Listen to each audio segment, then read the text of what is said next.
迎大家来到拜托 ATM。大家好，我是未来银行行长胡瓜，我是乡里 Sandra。在我们未来银行里面，经过很多钱，希望各位用智慧来提好，款。今天主题是财经专家赚钱心法。是，他们就这么会赚钱了，还要来提款，看看多厉害！跟我们来分享经验。大钱小钱不能不赚啊，对，不当然要。一起来欢迎第一位林瑞红，欢迎。你好，乡里好，我是林瑞红分析师。对，又这么年轻，又那么帅，又高。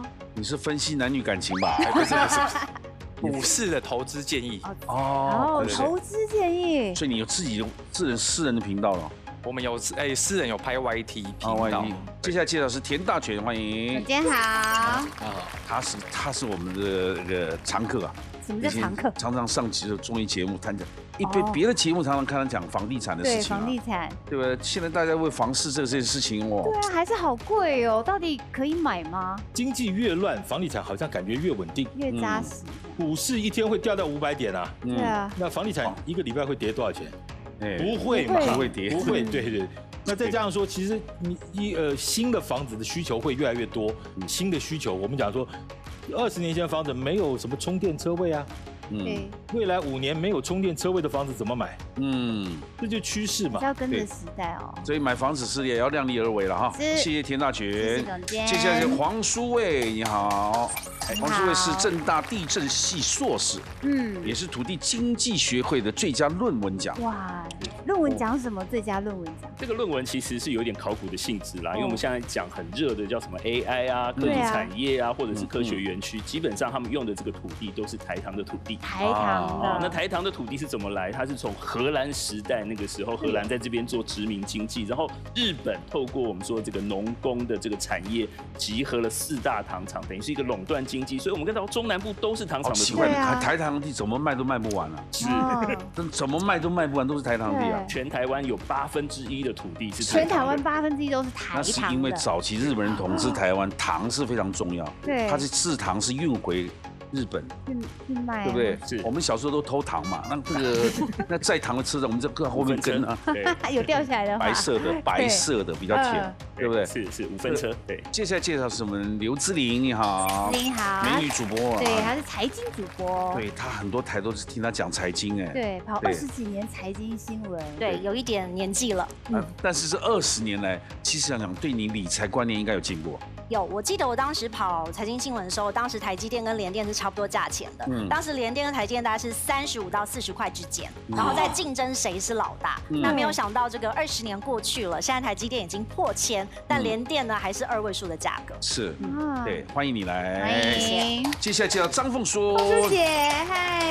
她也是不定时的会买一些股票，定时定基金比较稳定的投资啊，因为我是属于比较保守型，所以代表普罗大众。对，就是比较，就是他们就是稳健型投资人。谢谢5位，来掌声鼓励。欢迎。介绍2位专家，超人气新闻主播沈景阳主播，你好。主持人好，观众朋友大家好。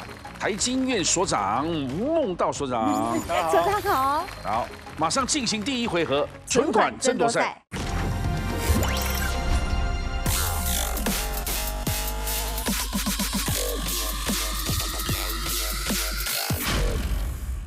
我们请乡里来讲规则。好，这回合呢，银行金库准备了6万元，抢答之后轮流作答，每答对一个答案是3000元的奖金。那6万元要抢完为止，或是2题题目轮完为止。对，那2轮没有抢完的就累积到赢者全拿去了。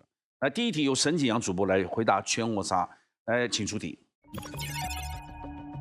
赚钱有数，性命要顾。想要补身体，可以喝鸡汤哦。根据网络大数据调查，请问台湾人最爱喝的7大鸡汤有哪些？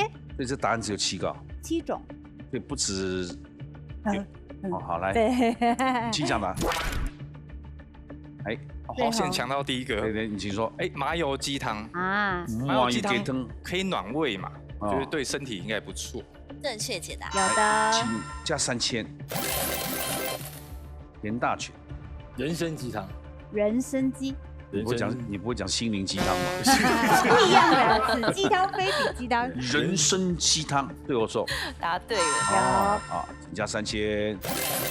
黄书卫，香菇鸡汤，香菇鸡汤，来对我说，香菇鸡汤排第1名。第1名哦，来请加3000。刘志玲。剥皮辣椒鸡汤。哦，这个好喝啊。来，剥皮辣椒鸡汤对我走。正确解答。有。请加3000。凤叔。就是大蒜鸡汤，因为蒜头也是补元气嘛。蒜头鸡啦。蒜头鸡。那整个蒜头猪。蒜头猪肝面天嘛，里面像花生一样的蒜头鸡汤对我。答对。有啊。请加3000。以下就5大鸡汤，还有2个。凤梨苦瓜鸡汤。凤梨苦瓜，这个味道也是有。有了，还有加那个好像什么豆子啊？对。咸的豆子还是？里面有。来对我说。凤梨苦瓜鸡汤很好喝，但是没有在这里面。不在7大，大全。红枣枸杞汤。红枣补的。红枣枸杞鸡汤对我说。答错。也没在里面。不在，你们只讲5个，还有2个哈。对，来苏伟。五谷鸡汤对我说。答对。有的。请加3000。刘志玲。蛤蜊鸡汤。蛤蜊有没有在7大呢？请看。正确解答。也有7大。蛤蜊鸡汤来，请加3000。好，接下来由我们吴孟道所长来举圈喝茶了。第2题 ，Sandra 请出题。根据台湾指标性科技财经媒体数位时代汇整，2024台湾经济的25大趋势有哪些？比方说，企业最喜欢像我这种斜杠的，可能就跨职能，然后又有外语人才，所以这类的趋势，所以已经讲完1个喽，所以还有24个。对，24个，来，请讲答。黄书卫。第一个当然就是刚才讲的这个科技制造业 AI 很红啦，所以 AI 我们拿回来自己造，从前面的晶圆制造到封装都是我们自己做，所以我们看我们说护国神山变护国群山了。对，答对，有的，请加3000。志玲。好，那既然讲到 AI 晶片自主研发嘛，除了台湾，然后还有中国也在努力进行之外，其实你也可以看到很多 AI 的装置也产生了，比如说苹果的 Vision Pro， 还有很多呢跟 AR、XR 相关的一些设备跟装置都出现。那希望就是大家可以把 AI 的这个应用呢，实现在我们的这个电子产品上。答对，有的，请加3000。是不是讲一个例子给大家听一下，到底它所呈现的？像刚刚其实那个嘉玲那个主播志玲播提到的哈，像这种 AR、VR 这种所谓的次世代，我们讲的哈，这种虚拟的世界，当你今天你把这个带上去之后，你其实可以身临其境，你不用人到那边，你就可以到那边去。所以这个过去一般来讲不像现在今年这么的风行，是因为它那个很重。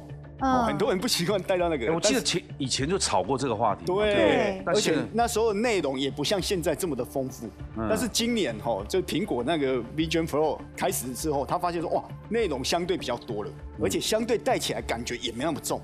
所以大家会觉得，这个看起来趋势就已经慢慢出来，又有改善。比如说你看到在海洋里面深潜。就看到海洋世界可以这样，对啊，是没错，外太空搞外形嘞。对，我喜欢我的偶像啊，你要跟他一起共舞共舞而已，可以。张梦书，就现在最流行的，应该尤其是现在大家都拿来做一些报告啦、简报啦，然后查资料啊，就是 ChatGPT。正确答案，请加3000。林同学，现在很流行一种混合办公室。就是可能你不可能一间公司就住一大间嘛，可能不需要这么多人，可能每间公司每个小公司大家一起在同一个办公室，它就混合，对啦，就有点像合作办公室这样。对我说，我觉得可以，但实际的答案应该是它其实应该叫做弹性的远距上班就远距上，因为现在很多人因为疫情那时候让很多人觉得说我不一定就是怕出门又被感染，所以我会选择怎么样？我可能在家工作。那也因为这样的趋势，所以很多人其实就开始发现，办公室不一定要怎么样，不一定要就是在一个公司所有，可能大家共同租一个办公室，我就一个位置，然后我今天可能固定几天去这样子，所以我觉得这也是目前看起来一个很重要的趋势。好，请加3000。大全，大家都谈得很科技，智慧家电，智慧家电这个风潮挡不住了。对，请加3000。那院长可以讲一下多智慧吗？对，怎么样？多智慧哦，基本上简单来讲说，你可以把它遥控。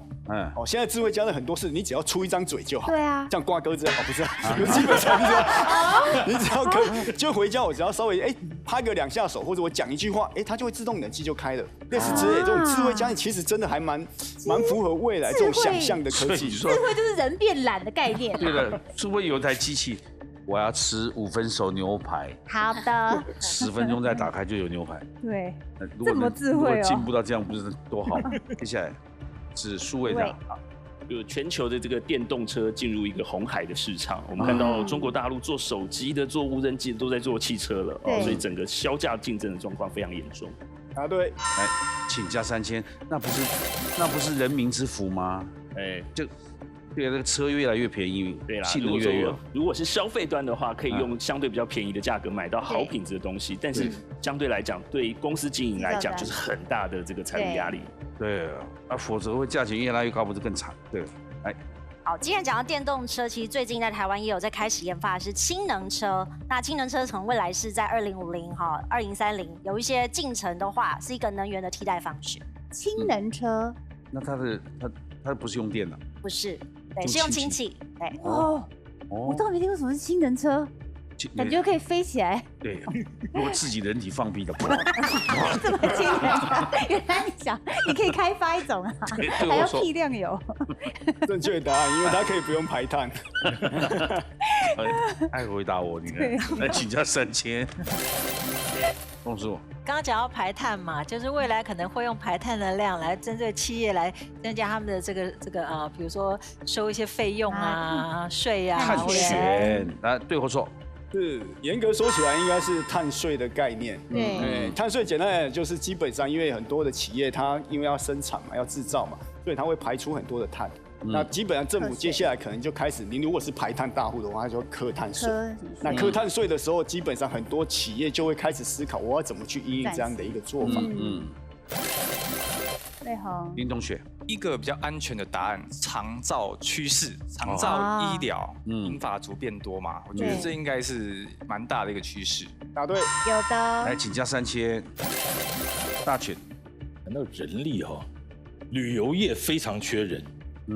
旅游服务业其实现在目前开放的状况非常缺人，所以旅游业如果有适合的人才库，那就不得了，那一定是未来趋势。来，对或错？没错，其实应该说起来不止旅游业啦，因为台湾其实还有很多像是住宿、餐旅之类的，最近都在找人，对，找不到人，对。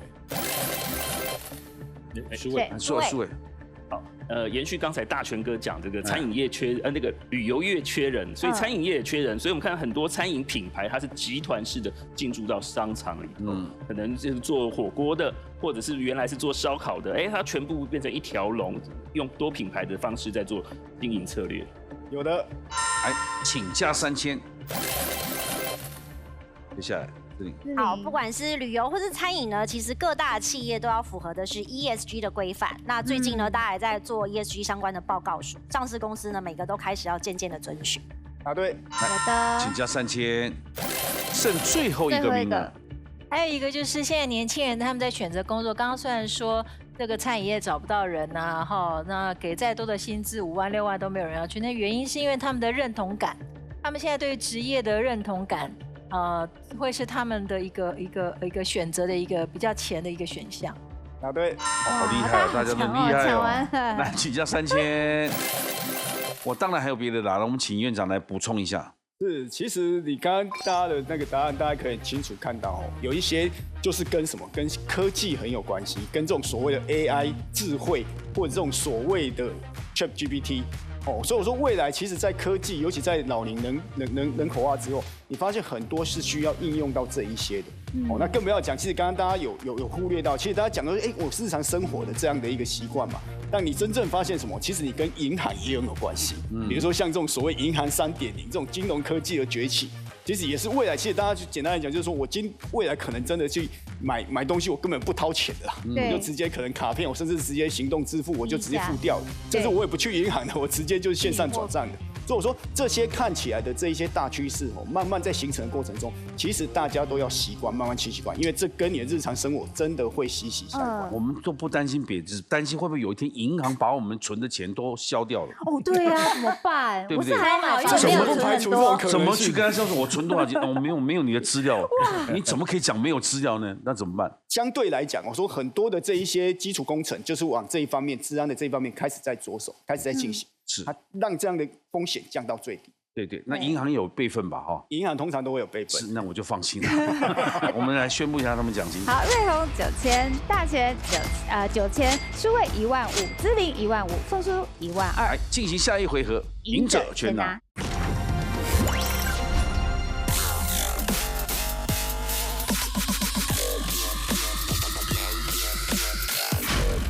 赢者全拿，请讲规则。好，这个回合呢，同时作答 A、B 两个选项，答对的话累积奖金，一个人代表1000元；答错的话，此轮就淘汰。那每一轮呢，最后会留下一位，他可以把当时的账户的金额全部灌给自己，赢者全拿。总共进行3轮，来，第1轮请出题。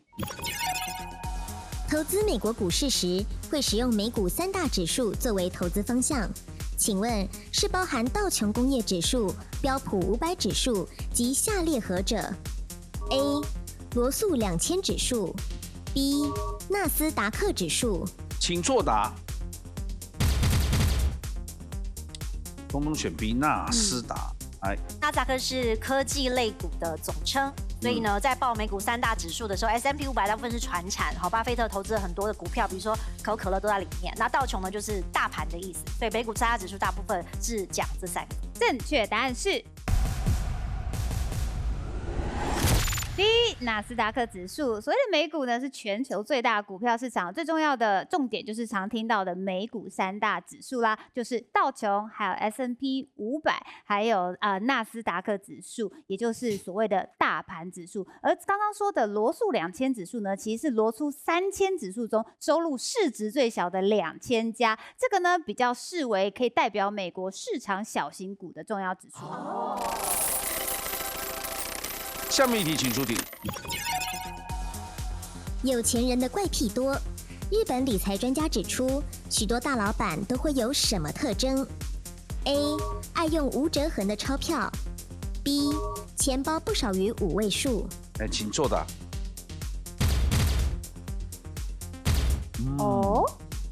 钱包不少于5位数，只有放很多钱在里面。很容易就日本钞票面值比较大吧？对，随便放几张不就1万了吗？对，对啊。你为什么选？因为刚刚讲是怪癖嘛，然后又讲日本人，那我觉得就是他基本上对于这个钞票其实有一定的这个敬意，或者是他对于这样保持这样清洁的这个概念使用上面会觉得是一种敬意，或者是一种这个尊敬这个使用对方的这个感觉啦。所以我认为说，他对于钞票，他第一个是要干净，而且是无折痕哦。不管是他在保存，或者是在给对方的时候，都是一种礼貌。叶红呢？我觉得哦，大老板钱包里好像不需要放那么多钱，他都有那个随身秘书嘛，一张卡。对，所以怪癖，我觉得应该就是这个无折痕钞票。正确答案是。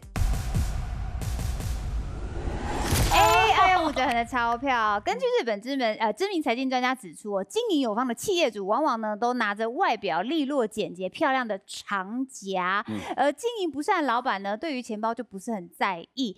所以不是每一个人对钱包都在意的。那好像做过个统计哦，在日本呢，只要是大老板，他付账呢都是长夹，而且只用干净、漂亮、无折痕的钞票，因为呢，他对钱包还有钞票都充满了敬意、尊重财富。我听说啊，台湾人也有这样说，你要用长夹，你才不会打折你的钱。因为小钱包折完就会变。对，来，大全请坐那边。我觉得那个是跟风水命理学有关系。有关。来，请加4000。下面一题，请出题。独角兽企业只成立不到10年，但估值10亿美元以上，又未在股票市场上市的新创公司。那10角兽是指什么 ？A. 估值达100亿美元 ；B. 撑过10年的新创。请作答。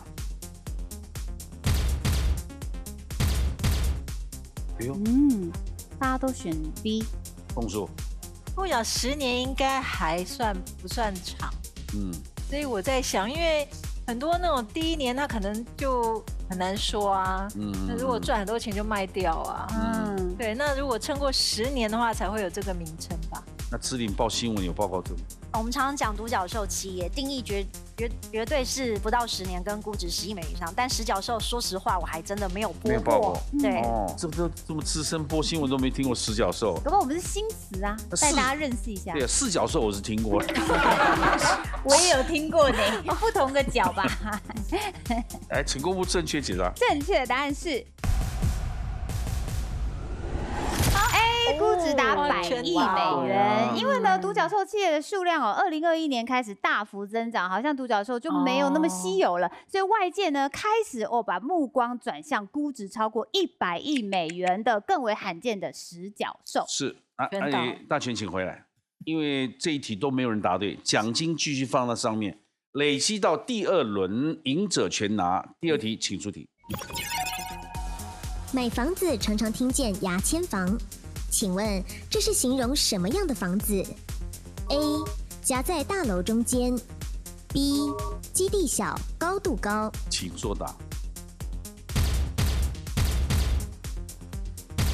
夹在大楼当中，林同学，因为我很常看到那种，比如说捷运站旁边啊，就有2栋大楼中间夹那种很细长的新房子。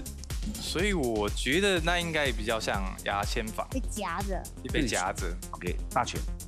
其实现在都更和危老有一种叫危老，就是都更面积要比较大，但是危老的话，可能2个透天或者2个4楼公寓就拉一根啦。那拉一根那问题是你要退缩，然后要拉高，那就变得瘦一根前胸贴后背的房子。那叫天龙国奇景啊。台北市很多基地小，对，基地小，但是拉得很高。然后那个房子其实也很有意思，就是说你一进去之后就从前走到后，然后客厅、餐厅，然后一直在直直的这样。然后那种房，你也是一个很奇怪的东西，对，它不盖又可惜，盖起来就又很奇。那个跟隔壁都并不起来，对，人家又不理你，对，只好这么自己盖。是，正确答案是。第一，基地小，高度高，这个词其实来自香港地产界的用语对，香港很多形容一些地盘面积小，而且又比旁边社区高很多的单栋式的建筑。那现在台湾基地小啊，高度却很高的房子也会承用这个说法，称为牙签房。林同学，请稍微做一下，加4000 13000。下面一题，请出题。美国许多员工经常喝杯咖啡，与同事互动后就回家办公。员工咖啡打卡的原因是什么 ？A. 在家工作效率高 ；B. 公司咖啡不用钱。请作答。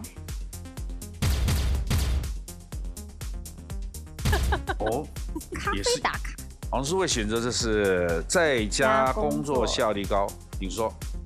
我们知道现在在疫情的时候，很多是所谓的远距工作，对，那还是很多公司或者是员工希望到办公室，为什么？他希望跟同事之间有互动，能沟通，能开会，能激发一些创意。所以我认为说，可能就是在家的时候工作这个效率高，但是在公司的时候，大家可以透过这个咖啡时间可以交流。那会在公司咖啡不用钱哦？没有为了因为这个是为什么我会选 B？ 你知道，我有一个朋友就是在美国的这种游戏的公司，算是数一数二的公司。然后他们其实除了咖啡不用钱，他什么都不用钱。所以对他来说，每天就好像去超市这样走一趟不要钱的时候，他感觉他在这家公司工作，他很有一种 feel。他要的是那个，其实不是要省钱，而是有那种。对，而且会有那种小确幸的感觉，他觉得被我照顾，对，我是这么好的公司的员工的感觉。请公布正确解答。正确答案是 A， 在家工作效率高。调查显示大概快60%的混合工作制的员工有这种行为。原因啊，就是疫情的时候大家都 work from home 嘛。那疫情之后大家说back to the office， 可是有很多人已经习惯在家工作，他觉得在家工作更有效率。可是公司又推动，那怎么办呢？我就去打个卡吧，我就符合政策之后，他既然没有强制规定，我打完卡之后我还是会回家工作，因为效率的关系。是，来林同学请回来，这是第2轮吗？是加1000块。这回合的奖金是1万4，请汇入黄书卫的账上。哇！这是第2轮的比赛，我们稍微把奖金先介绍给大家。好的，瑞红9000，大全9000，舒伟2万9，姿玲1万5，风叔姐1万2。欢迎各位嘉宾来到未来银行。今天银行推出活动，来电加码赠，请各位嘉宾把握机会，拿走好礼。哦，要加码嘞！要加码啊！该不是为了中元节啊？不是，父亲节吧？8月8号父亲节到了，我们应该送礼给他们忠实的客户了。我们请我们的业务经理来好好介绍来的。您好，我是未来银行的业务经理，我是张伯谦。还在熬夜吗，各位？呀嘞呀嘞，我马里那个是 It's time to 试喝今日的 VIP 加码礼，都已经准备在大家的桌子上了，大家可以感受一下香不香 ？Cheers，Cheers，Cheers！ 哦，可能要交杯吧？喝完了，这也不用。哇，很热的啊，喝起来很像低基金哎。就是，果然瓜哥就是厉害。但是它完整的这个名字叫做享时尚低基金，它非常非常的好喝，对吗？而且它特别特别的清澈。为了让大家有一个明显的视觉对比呢，我今天还准备了刚才题目当中有提到台湾人最喜欢的鸡汤，来做一个明显视觉对比。这个是一般市售的鸡汤，那当中呢有没有看到上面浮了一层厚厚的油脂？有，其中还有非常多的杂质。而我们的享时尚低基金呢，带有这个非常漂亮的琥珀般的色泽。最重要的是，它完全没有任何油脂，颜色就差很多了啊。最重要，它厉害的是它的这个高科技的专利技术，也可以过滤掉油脂哦。光是初步的过滤，在整桶的低基金就可以过滤掉1/2的油脂。这样高的施重率呢，就是为了让大家可以追求零脂肪、零胆固醇，而且100%天然无添加。是哦，厉害了，厉害了！而最厉害的是，我们是全台湾第一个荣获到产销履历标章的低基金。产销履历标章可以说是我们食品安全当中的最高标准，从养鸡、生产、包装、销售的每一个关卡都可以追查。只要在我们这个低基金的外盒哦，在消费的同时扫入到我们的 QR code， 就可以全面的清楚了解，让大家可以买的安心，也可以吃的开心。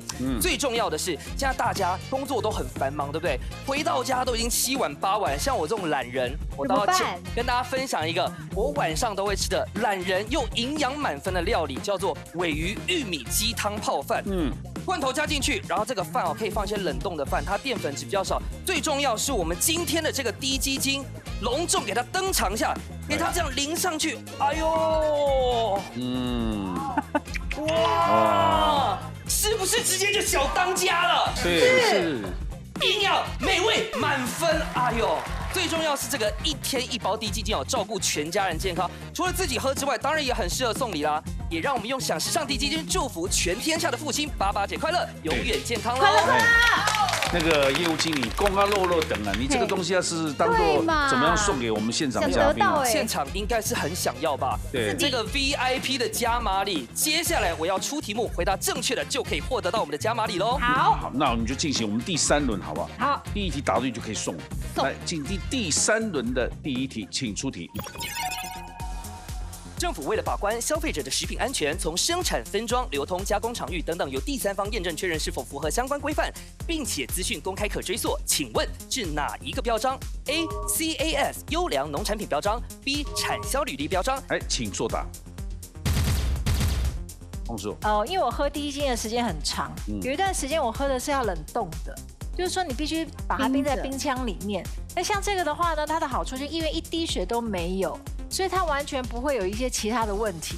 它是纯的低，所以它可以在室温保存。那你室温保存，其实你就不会占冰箱很多的空间呐。然后再加上像我爸爸前几年要开始生病的时候，那这个就是很好的一个怎么样补充它的这些微量元素、氨基酸这些很好的。所以我那时候常常要煮粥。也是像要煮粥，那它就是我把那个鸡胸肉的胸肉泥啊打成泥之后，再滚好粥之后，再加2包这样子的鸡精下去。那你同时在1碗粥里面，它可以有相当足量的蛋白质及微量元素。所以平常像我也知道很多人那个有熬夜的习惯啦，对不对？然后比如工作很疲累啊，用这种方式去补，它其实可以很快的吸收。是，请公布正确解答。正确的答案是。B 产销履历标章。哇，来，请解说一下，请解说一下。其实简单来说，就是产销履历从上游的生产一直到下游的加工销售，都有全程的流程管控，而 CAS 只有注重在工厂端的管控。这样子，你学会了吗？其实这个就是让消费者看到这个很安心啊。就知道，我以前自己做基金的时候，那个是要去船上买那个鸡啊，然后拿那个锤子把那个骨头都敲烂，敲烂之后，然后再趴在那个电锅里面去蒸。蒸完了之后，再把那个拿出来，然后再放到冰箱，再掀掉那层油，最后才留下那一碗鸡精。我跟你讲，我去采访乡下的那个做地基金的农舍，他是钓了20几只鸡，就这样看到鸡油这样一直滴啊。现在是因为有机械化，可是以前农村里面还是用传统的方式，对，就表示这个地基金的确是非常营养。可是传统你会怕它那个油啦，对啊，就会过油。女生会觉得会不会太油？哎，那就送给大家了，对不对？好，恭喜凤书姐获得到我们 VIP 加码礼，谢谢。只有他有加码礼，大家都有，大家都有。你获得了，你是要得罪我们客户吗？都姓张了，不好意思，有点私心。对，我跟你讲，我来决定，我们就是我经理来决定，然后送每一个人就1份，好不好？对，谢谢。谢谢你，谢谢你，今天我们再加5000块。接下来进行第3轮的第2题，请出题。地产大亨是很受欢迎的桌游，请问发明之初，地产大亨是用来讽刺哪一种社会现象 ？A. 大地主垄断市场 ；B. 泡沫经济令人破产。请作答。哎呦，只有地产专家他选择泡沫经济令人破产，为什么？有玩到最后一塌糊涂的对，哎，这个是不是像以前我们小时候玩的大富翁？就是大富翁，就买地啊，买房子啊，对啊。那黄书伟，我是认为说，第一个是泡沫经济，我觉得它可能是要去借贷有杠杆，然后才会有本梦比本益比的这个问题啦。那基本上如果是玩这个地产大亨或我们说的大富翁，我们都是据地为王嘛，经过就要收租金啊，所以基本上就是显示出所谓的这个大地主垄断市场、垄断地主的这个现象。正确答案是 A， 大地主垄断市场。其实，在1904年发明的这 Monopoly 地产大亨这个游戏原本是用来讽刺大地主垄断的畸形市场，然后要用它来推广土地公有的观念。其实一开始游戏有2种规则一种呢是如果有每个玩家如果买一个新的房子啊，大家都可以得分，然后钱最少的那个玩家资金翻倍的时候，大家都会赢，就是土地公有，这是好事。然后第2种玩法才是现在的玩家通过购买房子啊、收租金，然后累积资金，让其他人全部破产，他一家独赢。其实一开始有这2种玩法，可是没想到后来大家都觉得第2种比较刺激，就玩第2种了。结果现在变成是一种人人抢发财的桌游，没有进到推广土地公有的概念。那这样人的心理很矛盾啊。为什么？就是他想要每个人都要有，可是他又想自己独赢，这就是人性，对不对？对。来，请休息一下，加4000。下面一题，请出题。工作最怕炒鱿鱼，请问以鱿鱼来代称资遣，是源自于什么东西的形状 ？A. 棉被 B. 行李。对，为什么叫炒鱿鱼？来，请作答。因为戏剧里面常常说卷棉被滚蛋，卷铺盖，对不对？卷铺盖嘛，应该是这样。铺盖不是行李啦，就是棉被嘛，对不对？来，请公布正确解答。正确答案是 A， 棉被。其实炒鱿鱼这个词啊，是说到广东或香港工作的外地人啊，当时的老板都包吃包住，他们有的时候只是扛着一个轻便行李跟竹席或是棉被让他睡觉的。那被开除的员工呢，他就会把竹席或棉被卷成一束就离开，就很像那个鱿鱼啊被炒熟丢起来的感觉，所以叫做炒鱿鱼。哦，原来如此，来加4000。下面一题，请出题。存钱的方法百种，最近有一种复古的理财方式再度风行，请问是哪一种 ？A. 手写记账法 B. 信封存钱法。请作答。林同学，你自己选 A， 来，请讲。记得最近好像蛮风行这种手写啊，就是你花钱嘛，吃饭嘛，买什么好像会写在自己的记事本上面。可是信封存钱好像没看过，请公布正确解答。正确答案是。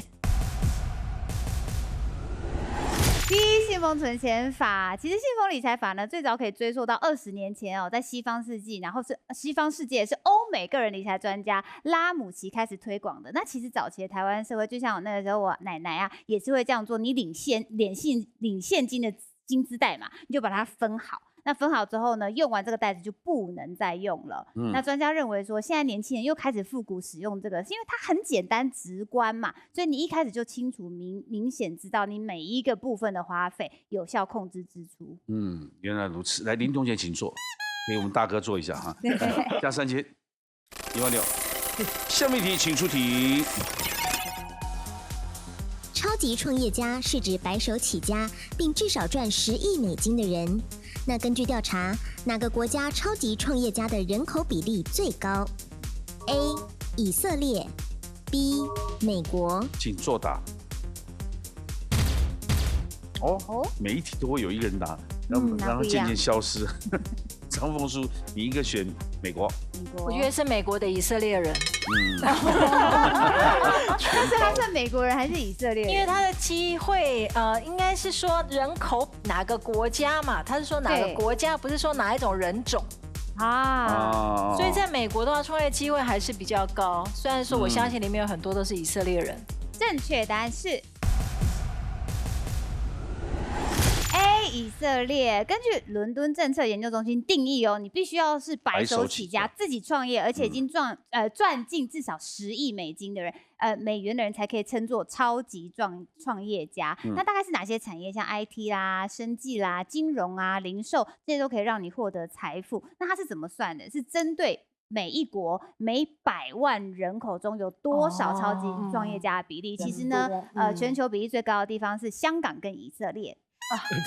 请加2000，剩下你们2个了啊！来，请出题。营养午餐是学生时期的回忆，请问台湾一开始会有营养午餐的原因是什么 ？A. 推广半桌文化 B. 美国援助台湾。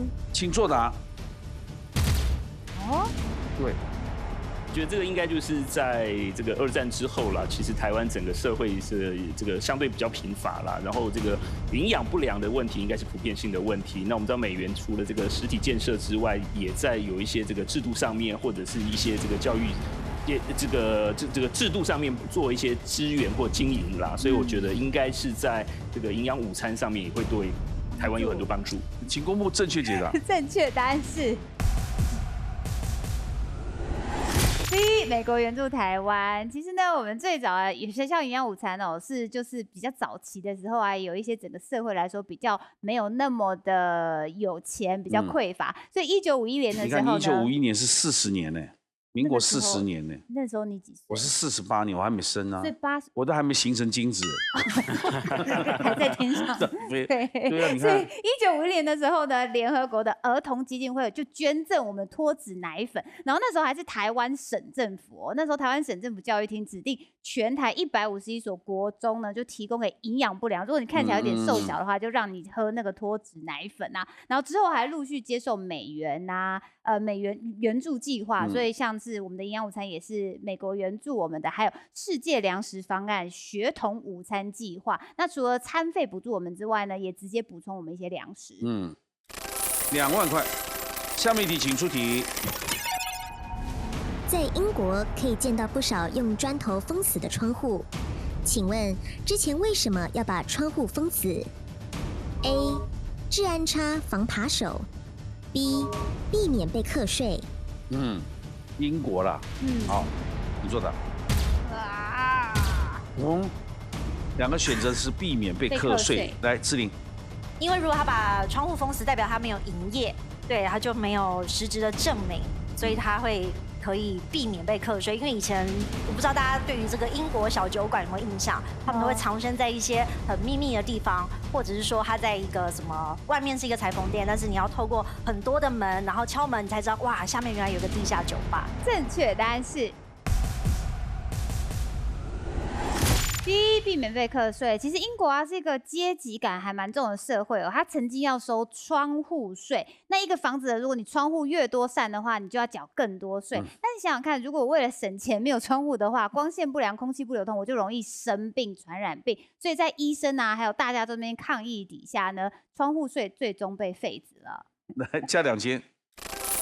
告诉2位，现在2题都答一样了，接下来就进最后一题了决胜题。不管你怎么输赢，都是最后一题。2个都答对的话，奖金平均分。来，最后一题，请出题。巧克力的价格近2年不断创新高，请问造成巧克力价格飙涨的原因包含什么 ？A. 遭遇极端气候 ；B. 犯罪集团窃盗作物。请作答。哇，好，选择的遭遇极端的气候。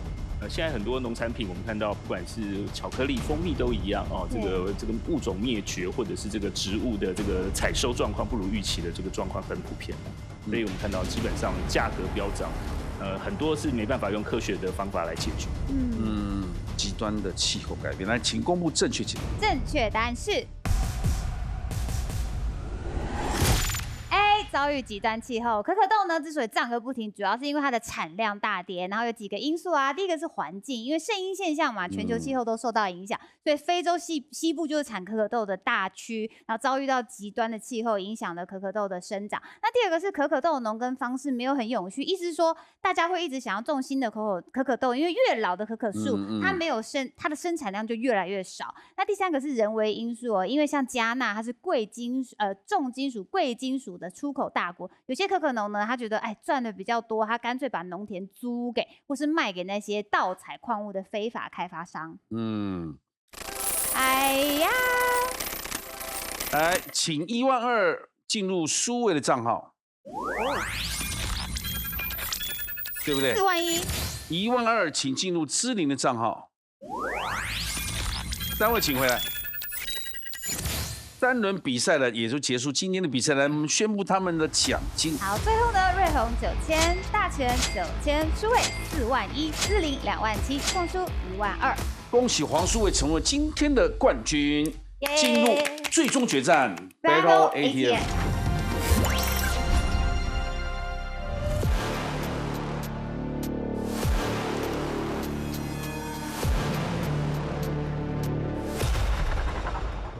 今天也是高额奖金4万1，恭喜你！谢谢。来，苏卫，这个有4万1的奖金，请插卡，打开金库密码。来，金库请打开，里面有4万1是你们的奖金，但是先经过2道密码的考验，请出示。2个密码呢，分别是总笔画61画的富豪裸捐，或是总笔画38画的股市跌升反弹。富豪裸捐哦。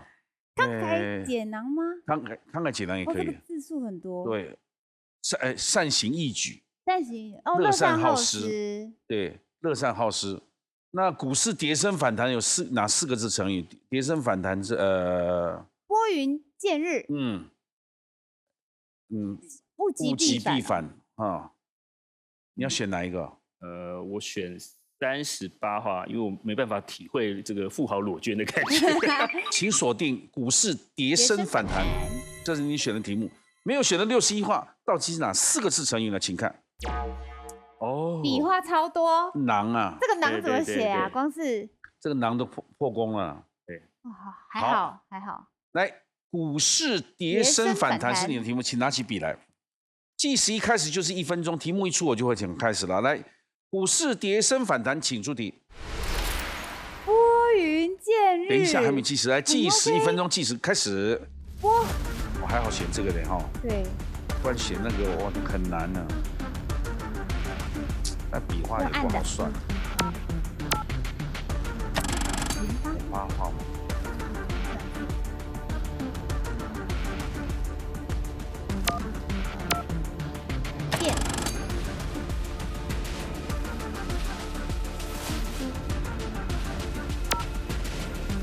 日。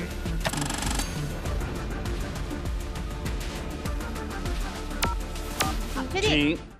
他第一个。OK， 你第一个字才8画吗？他用了几秒？等一下，35。如果答出还有25秒哈。08120704，对或错？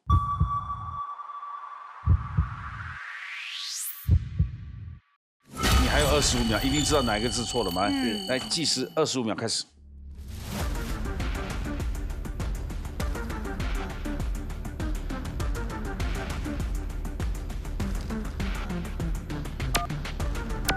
好，确定。请，所以是密码16120704，对或错？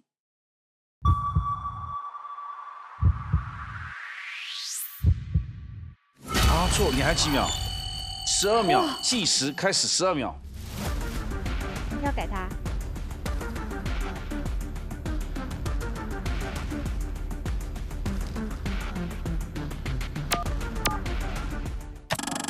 好，时间刚好用完了哦。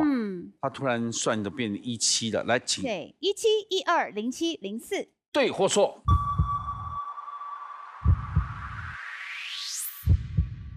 还是错？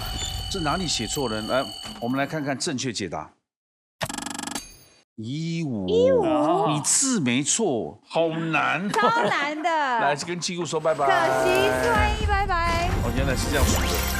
好，哇，所以刚刚那是少算一笔画了。这个我自从做这个节目之后，对中文一点信心都没有。真的吗？常常写着写着，到底这是算1画还是2画？对。现在大家知道草字头是算4画了。4画。那以前是3画嘛。对，然后现在知道弓要算3画，1、2、3。1、2、3这样写哦。对。哦，好，那谢谢大家今天的参与了哈。谢谢大家。晚上8点锁定拜托 ATM 把智慧变现，谢谢大家，拜拜，谢谢各位嘉宾，谢谢，谢谢你，谢谢。